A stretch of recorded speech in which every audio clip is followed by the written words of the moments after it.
Esperemos, por favor, un minutito para que se conecten todos. Bueno.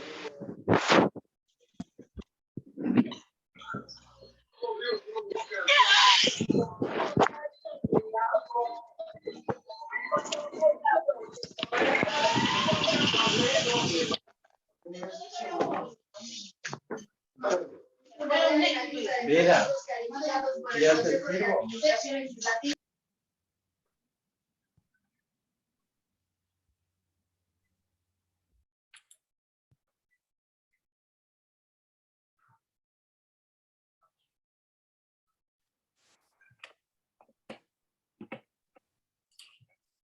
Bien, creo que ya estamos la mayoría. A ver, les comentaba que este guión está bien estructurado, es más, es tomado como un ejemplo en muchos textos de guión cinematográfico. Les decía, los textos norteamericanos, Seinfeld y otros, plantean esta estructura como básica en la creación de un guión, que es en los primeros 10 minutos o en los primeros 5 minutos presentas al personaje. Esta película empieza con la escena de él dormido en una estatua que justamente la van a inaugurar, ¿no? Y él está dormido. Es más, comienza la inauguración y él se comienza recién a bajar del estatua. Entonces, lo que les decía, utiliza mucho la ironía. La ironía como un punto de chistoso, pero también como un punto de avanzar la historia, ¿no? ¿Cuándo es que se transforma este personaje que lo vemos que va caminando, que no tiene plata, que le salva la vida al millonario? Primero el millonario se quería suicidar, le salva la vida y de ahí se hace amigo. Es interesante, después hay una obra de Bertolt Brecht que se llama El señor Puntila y su criado Mati, que un poco recoge a este personaje, ¿no? Del borracho que así, cuando está en tragos es bien amigo, pero después de en tragos no reconoce a nadie, ¿no? En esta obra. Regresando a la parte central, ¿no? El punto de giro se da justamente cuando conoce a la chica. ¿Por qué? Porque él es un tipo que eso, duerme donde quiera, se va con quien quiera, ¿no? Entonces, sí, es un vagabundo, no tiene mucho sentido. Pero cuando le conoce a esta chica y ve su condición, no solo de que es ciega, sino que es pobre, acuérdense en todos estos datos que nos van dando a través de las diferentes escenas. La abuela no quiere enseñarle el recibo de la luz, creo que es, que les van a cortar, o del arriendo, que les van a ya a pedir, ¿no? Entonces, todos estos factores que va enterándose el protagonista hace que cambie. ¿Y cómo comienza a cambiar? Justamente empezando a trabajar para ayudarle a este personaje, ¿no? Empieza en los diferentes trabajos, ¿no? Se dan toda una serie de circunstancias hasta que llega el momento en que no tiene cómo conseguir la plata y el borracho le había dado este dinero y él utiliza este dinero en darle a la chica. Entonces, este sí es el segundo punto de giro. ¿Por qué? Porque causa consecuencias. ¿Qué consecuencias trae? Que él va preso, pero también la coprotagonista, en este caso la chica, se opera la vista y le vemos después que aparece ya con una florería, ¿no? Y el final sí es abierto, sí deja abierto porque el tipo se da cuenta que ya se ha operado, que puede ver, pero después le deja en un suspenso que no sabemos si es que se van o no se van. Siempre Chaplin ha utilizado este recurso del amor platónico, no se enamora siempre de la muchacha bella, pero es un amor platónico, porque no es que se va a ir, ¿no? Es bien interesante cómo él deja planteado en cada una de sus historias, ¿no? Esta situación. Él tiene una filmografía muy importante, ¿no? Algunas películas como La Quimera del Oro, Candilejas, hizo una inclusive por el 30 antes de la Segunda Guerra Mundial que se llama El Gran Dictador, que es una comedia sobre Hitler, ¿no? Entonces, él siempre ha tenido una posición muy progresista, muy contestataria, que es interesante ver en cada una de sus películas.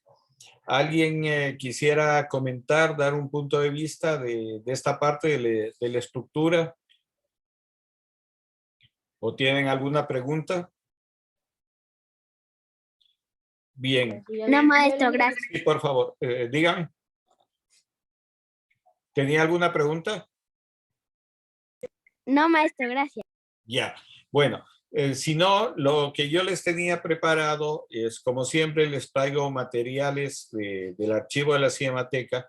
Hoy quiero presentarles un trabajo que está mejor elaborado, los que hemos visto hasta aquí, que fue la conmemoración de los 100 años de la batalla de Pichincha. El gobierno contrata una empresa que se llamaba Dos Mundos, un señor Rivas, para hacer este trabajo. Ya van a ver la calidad, dura muy corto, quisiera que lo vean y al final seguimos conversando tanto de Chaplin como de esta película. Ustedes van a ver ciertas cosas porque fue filmada en 1922, casi a la par de cuando salió Luces de la Ciudad.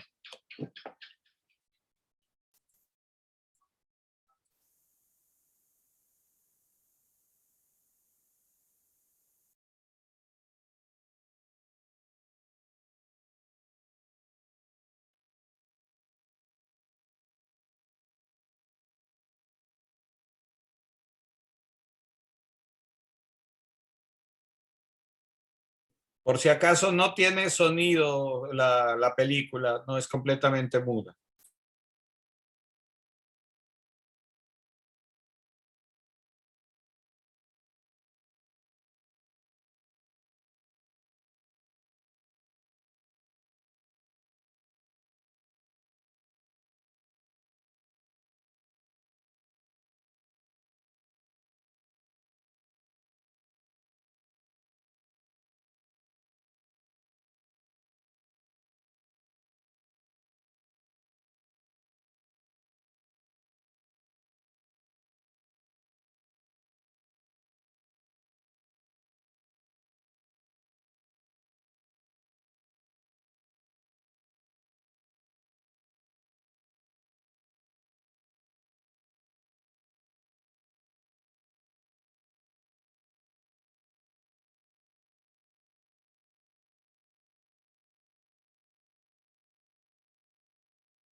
Algo botaste, Michael, por acá.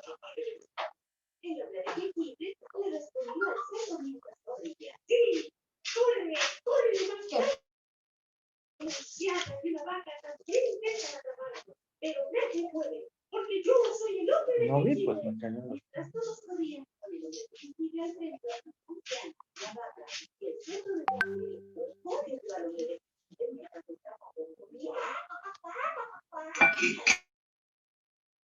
Gracias, hombres de jengibre.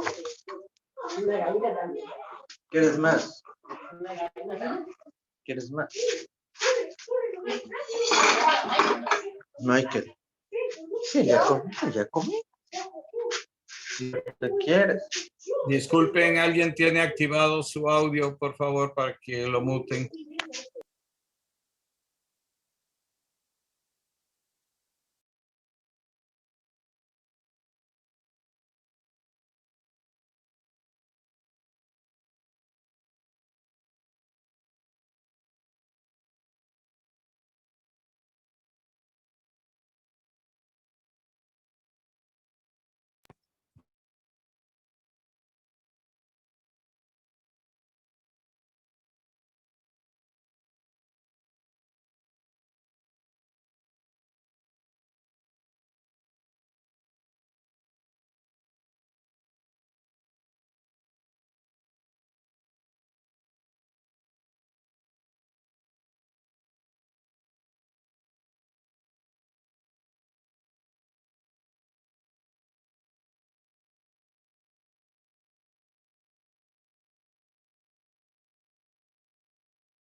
Bien, hasta aquí el video este. Como le repito, fue una producción por encargo, ¿no? Cuando se celebraban los 100 años de la batalla de Pichincha, 24 de mayo de 1822, entonces esto se filmó en 1922, a los 100 años de esto.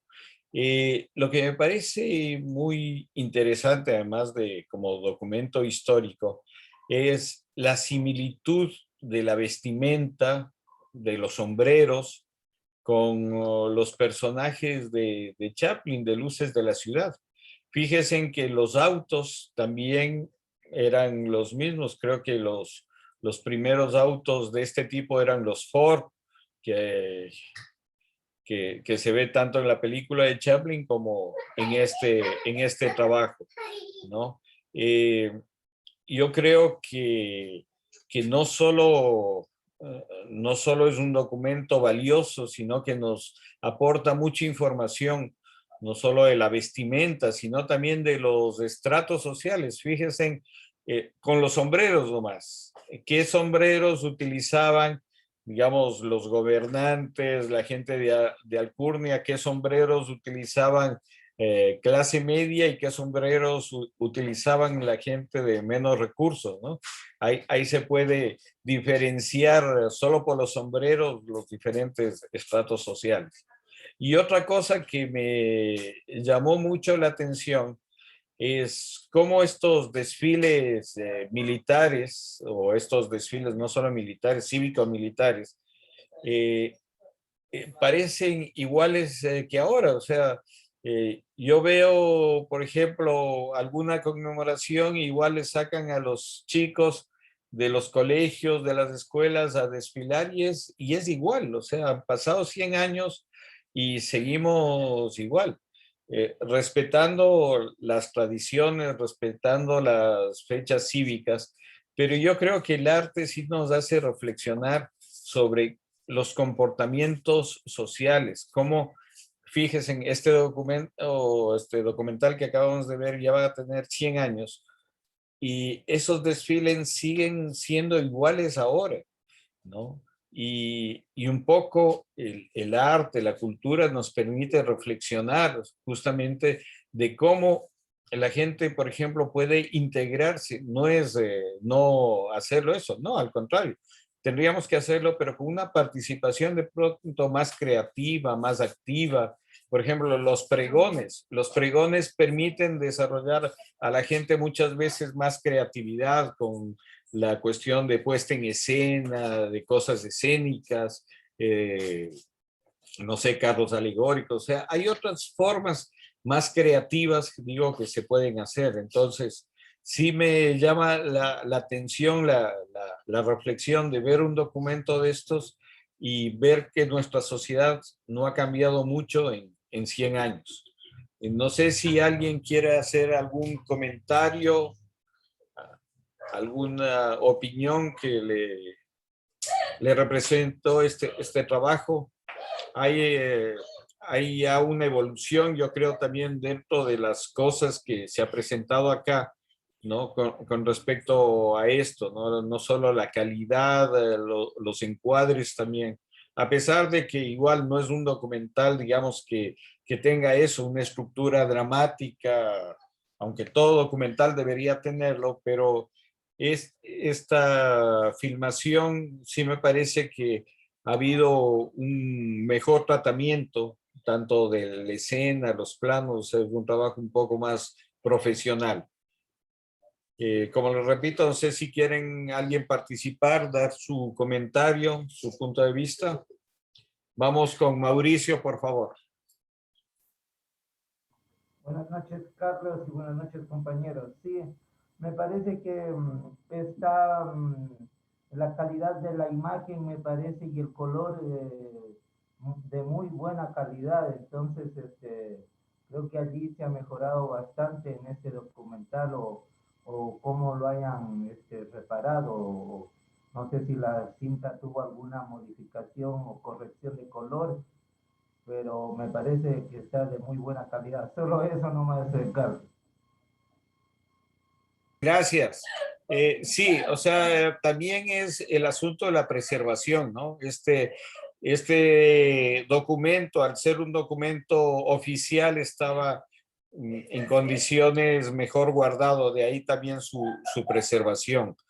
Como yo les comentaba, la Cinemateca recién se constituyó en 1980 por Ulises Estrella. Desde ese año es que realmente se comienzan a conservar y a preservar estos materiales en la Cinemateca, y además a rescatar, porque no es lo mismo tener una lata de película en la bodega de la casa, en el sótano, que tenerlo ya en una bóveda climatizada, con temperatura adecuada, con la humedad adecuada, que es como se debe preservar estos materiales.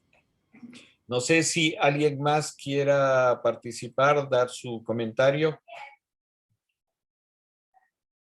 Que estas imágenes que le ha representado. Cristian, por favor. Bueno, varias cosas respecto, bueno, un poco retomando lo de la película de Charles Chaplin, no el tema del personaje vagabundo. Yo, por una particularidad, ¿no? Que a mí me pasó aquí, que a diferencia de cuando veíamos El perro de Andaluz, que hubo un perro andaluz, que para mí era una historia lineal, ¿ya? En cambio, pero para la mayoría parecía una historia cíclica. En cambio, para mí esta historia que es lineal, me pareció cíclica. Porque, claro, o sea, a mí me llevó a la conclusión de no, o sea, sí es un vagabundo, pero en este momento, o sea, ya no es un vagabundo de cero, sino que vino con una historia de que incluso yo me imaginaba que el momento del encuentro con el magnate ocurrió mucho antes de que conociera a la chica. Ahí me salió, bueno, pues entonces a lo mejor incluso hubo una vida antes de haber conocido al mismo magnate, por eso tiene estos comportamientos o le es tan fácil integrarse con los millonarios, ¿no? Porque y tiene todos estos conocimientos y todas estas prácticas y ademanes, el saber fumarse un cigarro, beber, demás cosas, tener resistencia a muchas cosas, ¿no? Que me parece interesante. Y bueno, segundo, no sé, el trabajo el video que acabamos de ver, ¿no? Bastante bueno, interesante y me gustó la evocación de las tradiciones, como usted dice. Recuerdo hasta el día de hoy, yo siempre participando en los desfiles cívico-militares, no, los estudiantes, y que hasta hace una década, no, hasta hace 15 años, era una ilusión, ¿no? Porque más que una tradición significaba algo y son cosas que han perdido, ¿no? La razón es decir, por ejemplo, a mi tiempo, cuando ocurría el juramento de la bandera, nadie sabía por qué se lo hacía un 27 de febrero, ¿no? Nadie sabe por qué antes se hacía el 24 de mayo, ¿no? Son cosas que se desconocen, ¿no? Y realmente desconocer la historia, pues trae muchos problemas, ¿no? Porque basarse en el pasado permite entender en el presente y proyectarse al futuro, ¿no? Entonces, claro, y más bien, por ejemplo, me parecía curioso, ¿no? Que usted comentaba que estas son tradiciones, mientras que el tema de los pregones son cosas nuevas, son un poco más artísticas, ¿no? Al contrario, encontraba gente que pensaba que al revés, que lo de los pregones era algo arcaico, ¿no? Y yo sí tengo muchos buenos recuerdos de los pregones, a mí me encantaban y no me parecía la idea de que lo quiten, pero decían, no, pero es que ya desfilamos el día domingo, ¿para qué lo hacemos el jueves? No, pues porque es en la noche, ¿no? Porque salimos con antorchas, porque conmemoramos otra cosa, ¿no? Porque, claro, el día domingo rendimos un total homenaje, ¿no? Con todo de gala, con todo bien, no, pero este día anterior conmemoramos otras cosas, lo hacemos de otra manera, recordamos otros pasos, otras cosas que se tuvieron que hacer para llegar a la libertad en la que estamos ahora, ¿no? Y de ahí el que salgamos con nuestras antorchas, que se nos ocurra cómo sé hacerlas, aunque sea con un pedazo de una botella, de maderas, talladas en lo que sea, ¿no? Que son muy diferentes. Y otra pregunta también que siempre me lleva cuando nos muestras estos videos, y creo que por eso voy a tener que de nuevo ponerme a leer historia ecuatoriana bastante y historia en general, es que, ¿cómo consiguen las tomas? O sea, estas tomas panorámicas, o sea, es fácil hoy en día saber cómo conocer, porque o la digitalizaron de una que ya existía, o lanzaron un dron y lo grabaron, punto. Pero en estas épocas, en 1920, en 1902, que es de la Tierra a la Luna, ¿cómo hicieron estas tomas de a lo lejos, ¿no? ¿Cómo las hicieron? ¿En dónde se pararon? ¿En qué se subieron? ¿Cómo se transportaron? Tomando en cuenta que los equipos de ese entonces no son los de ahora, ¿no? Ahí el trabajo, la dedicación y el verdadero amor por el arte. Gracias. Gracias, Cristian. Sí, yo en un grupo anterior les decía, a mí me gustaría saber de dónde hicieron esa toma para volver a poner la cámara en ese mismo punto y filmar la ciudad en la actualidad, ver esos cambios, ¿no? Pero sí, es interesante. Yo creo que es algún sitio del sur de la ciudad, alguna de estas lomitas del sur, porque lo que se aprecia es... la parte esta del sur no había la Virgen del Panecillo y se aprecian ciertas iglesias del centro, ¿no? Hacia el norte que no había nada, que se ve un descampado. Entonces, sí sería interesante ver de dónde lo hicieron. Y como les comentaba, esta producción fue hecha por gente más profesional, de ahí también la calidad, los encuadres, ¿no? Y como fue una producción hecha por encargo, seguramente el gobierno, también se lo pudo mantener, lograr estas tomas. Estas tomas se rescataron, imagínense ustedes, de la Embajada del Ecuador en Panamá. En la Embajada del Ecuador en Panamá estaba archivada esta película, casi olvidada, ahí en las bodegas de la Embajada. Entonces, de ahí se pudo rescatar.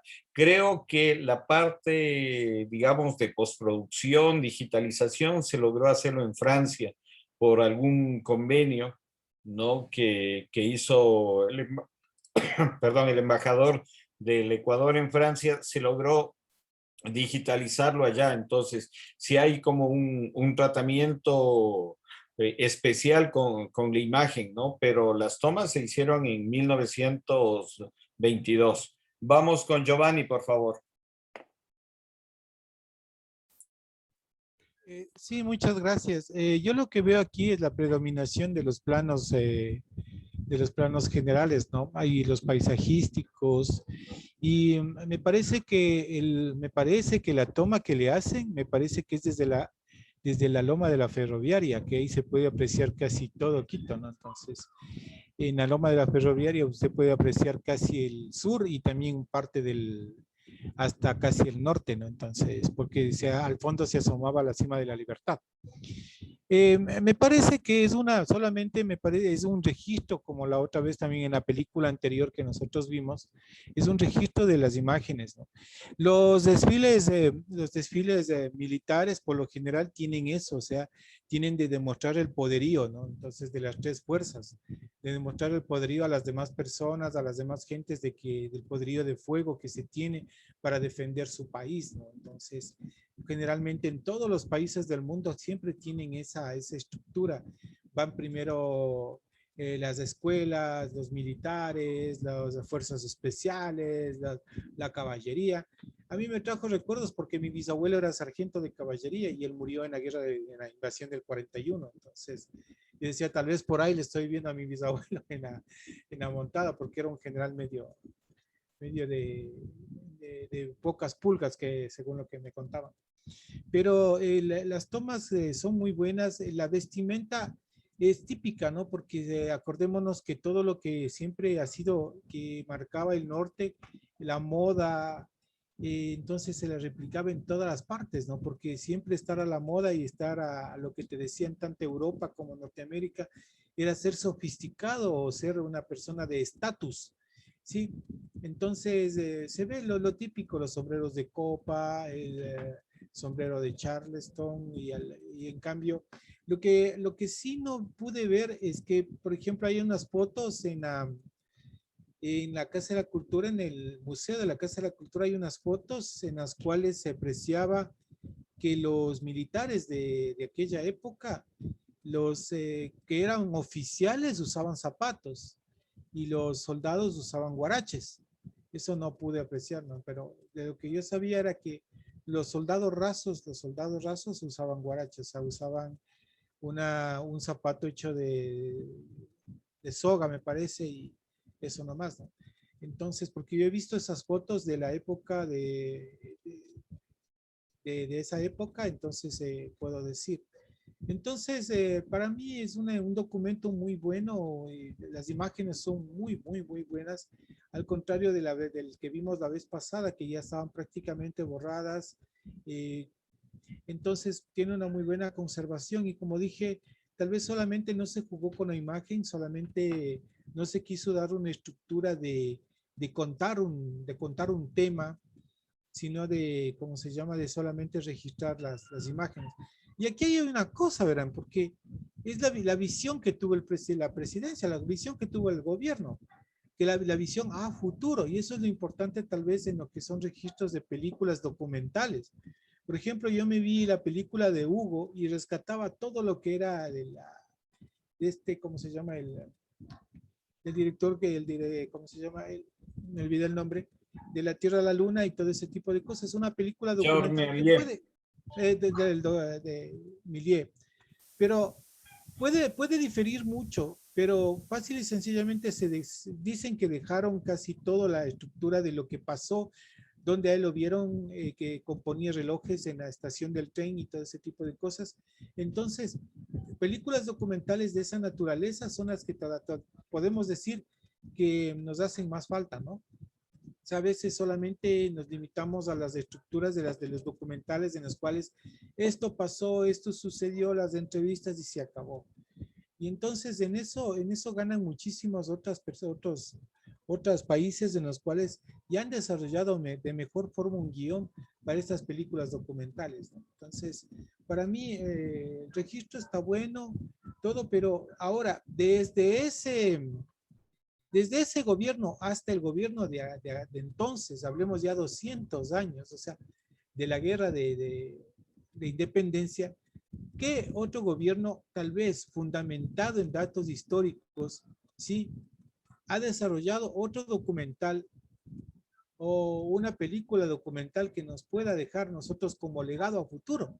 O sea, el presidente de aquel entonces nos deja un legado que nosotros, yo también digo, yo vivía en el centro histórico y por eso yo reconocí muchas de las, y también conozco la ferroviaria y por tal vez medio sea el punto del mirador donde se puede apreciar, porque alguna ocasión que yo estuve ahí, dice, mira, aquí puedes ver tanto el sur como también el norte.